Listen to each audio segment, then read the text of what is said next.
sritys, jie prieš tai susitikę. Ir aš norėčiau kalbėti daugiau apie verslo būklę Lietuvoje ir galimus būdus, jeigu, sakykime, dabar kalbame apie tą laikotarpį, kuris susijęs su statybos reikalais ir su buvusiu aktyviu bankų dalyvavimu finansuojant ypatingai gyvenamąjį būstą, tai aktualu statybai turbūt pats svarbiausias klausimas yra štai nutrūkęs tas procesas, kuris keletą metų vyravo būtent šios sektoriaus rėmuose. Ir mes stebim, kad statybos apimtys per šių metų pirmą pusmetį sumažėjo maždaug 52%.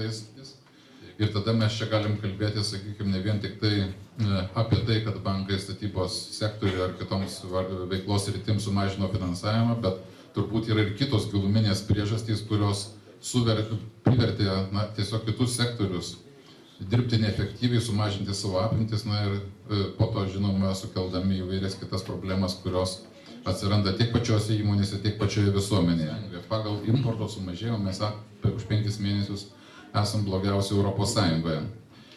Kalbant apie verslo padėtį, be abejo, patys tokie išraiškingiausi skaičiai tai yra verslo finansinė padėtis. Yra pateikiamos tam tikros statistikos, kad Lietuvoje pelningai dirbo tik 60% įmonių.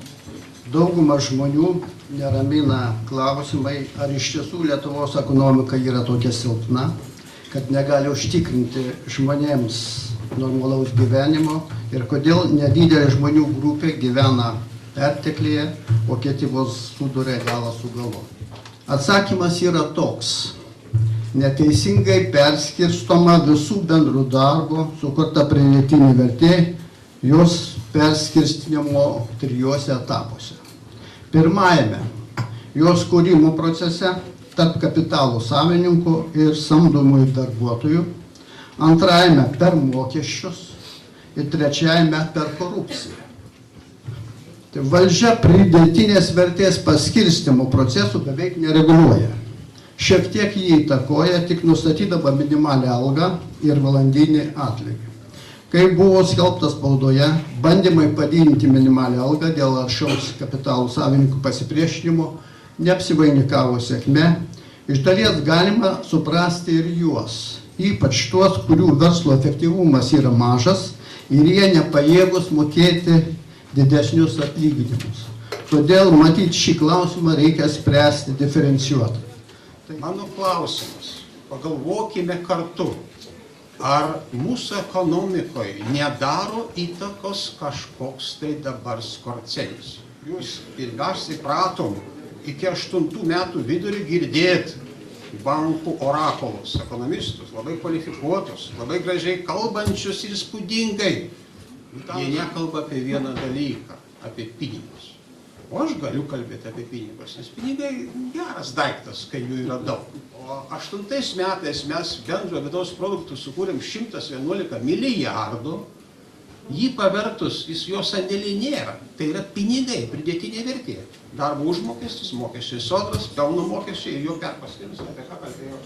Ir apart tų pinigų per 4-8 metus į šalies ekonomiką įpilta dar beveik 100 milijardas pinigų. Kažkoks Otto Skorcenis pasidarbavo. Neuždirbtų mūsų ekonomikoje pinigų, o tiesiog štai iš kur jie atėjo. ES parama 13 milijardų. Mūsų ekonomistų rūpestis turėtų būti, kiek jis sukūrė pridėtinės vertės. Jeigu 13 milijardų mūsų ekonomika įlieta, tai bent 60% jų turėjo pavirsti BVP, pridėtinę vertę. Tai štai, kas įvyko pas mus 4-8 metais. Apart tų pinigų, kuriuos mes sąžiningų ir sunkių darbų uždirbom, kurdami bendrą vidaus produktą, o 8 metais mes bendro vidaus produktų sukūrėm 111 milijardų, jį pavertus, jo sandėlį nėra. Tai yra pinigai, pridėtinė vertė. Darbo užmokestis, mokesčiai sodros, pelno mokesčiai ir jo perpaskirimas, apie ką kalbėjo gerbiamas Petras. Apart tų pinigų per 4-8 metus į šalies ekonomiką įpilta dar beveik 100 milijardas pinigų. Kažkas kažkoks Otto Skorceni pasidarbavo. Neuždirbtų mūsų ekonomikoje pinigų, o tiesiog štai iš kur jie atėjo. ES parama 13 milijardų. Pritariu ponui Butkevičiui, kad jį panaudojama blogai. Nors nei jūs, nei aš nematom tokių duomenų, kaip jį panaudota. Yra duomenys per kokius programas, kaip jį ten skaidriai išdalinta buvo. Mūsų ekonomistų rūpestis turėtų būti, kiek jis sukūrė pridėtinės vertės. Jeigu 13 milijardų mūsų ekonomika įlieta, tai bent 60% jų turėjo pavirsti BVP, pridėtinę vertę. Tokių duomenų neturima paprasčiausiai. Kada aš poną Šemetą pakamovau, kai jis dar statistikai vadovavo, jis sako, atstok tu vaikinė, dabar visiems rūpi, kaip tuos pinigus paimti. Iš tikrųjų, jie buvo naudojami mūsų šalies ekonomikoje lietuviškų principų. Yra pinigai, jamam, paskui dalinsimės. Galbūt. Čekija ir Slovenija, ES komisarams į pastabas, kad jūs blogai juos įsisavinat, atsakė labai paprastai. Ne jūsų reikalas.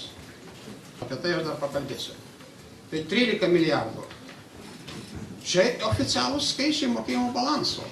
Lietuvos mokėjimo balanso. Apie 10 milijardų atsiuntė lietuvaičiai, sunkiu darbu uždirbę pinigus iš užsienio.